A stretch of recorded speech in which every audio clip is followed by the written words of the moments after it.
Social મીડિયામાં વાંધાજનક post મૂકનાર બે ઈસમો વિરુદ્ધ મહુધા પોલીસ સ્ટેશનમાં ફરિયાદ નોંધાઈ। સોશિયલ મીડિયા પર વાંધાજનક પોસ્ટ મૂકનાર બે ઈસમો વિરુદ્ધ મહુધા પોલીસ સ્ટેશને ફરિયાદ નોંધાઈ। કઠલાલના ફરિયાદી દ્વારા નોંધવામાં આવી હતી ફરિયાદ નોંધવા આવેલા વ્યક્તિ પર પોલીસ સ્ટેશન બહાર થયો હતો હુમલો। ફરિયાદીના કારના કાચ તોડી નુકસાન પહોંચાડ્યું। ફરિયાદી પોતાના પર હુમલો થતાં જીવ બચાવી કઠલાલ પોલીસ સ્ટેશન પહોંચ્યો।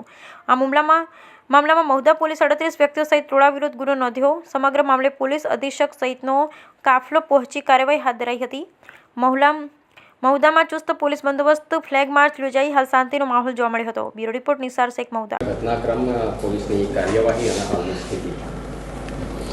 ગઈકાલે મહુધામાં બે છોકરા દ્વારા અમુક વાંધાજનક પોસ્ટ પોતાના social media profile Instagram ID ઉપર મૂકવાને કારણે કોમી વૈમનસ્ય ફેલાય એ પ્રકારનું વાતાવરણ સર્જાયું હતું અને એના આધારે 3 જેટલા લોકો પોલીસ સ્ટેશન ફરિયાદ કરવા આવેલા।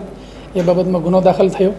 સોશિયલ મીડિયા પોસ્ટ મૂકનાર વ્યક્તિને પોલીસે પકડી લીધેલા અને ત્યારબાદ જ્યારે આજે 3 વ્યક્તિ છે એ પરત પોતાના ઘરે જતા હતા ત્યારે એક વ્યક્તિ પોતાની પ્રાઇવેટ ગાડી જ્યારે ચલાવી રહ્યા હતા ત્યારે આ ગાડી ઉપર 101 જેટલા લોકોના ટોળાએ હુમલો કરેલો અને વ્યક્તિને મારવાનો પ્રયત્ન કરેલો, પરંતુ નજીકમાં જ પોલીસ ઇન્સ્પેક્ટર તાત્કાલિક પહોંચી અને વ્યક્તિને ઈજા ન થાય એ પ્રકારે બચાવી અને સહી સલામત રીતે સરકારી ગાડીની અંદર એના ઘરે પહોંચાડેલો।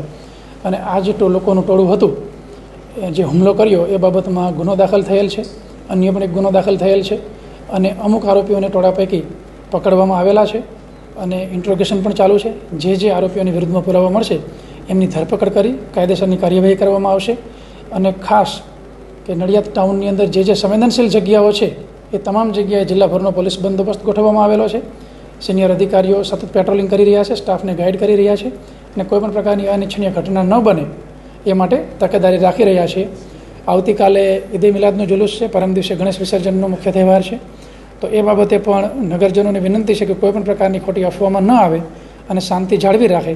કોઈપણ વ્યક્તિ જો સોશિયલ મીડિયાની અંદર ખોટી અફવા ફેલાવશે તો કોઈપણ પ્રકારની શરમ વિના જે તે વ્યક્તિની વિરુદ્ધ ચુસ્ત કાયદાકીય પગલાં લેવામાં આવશે।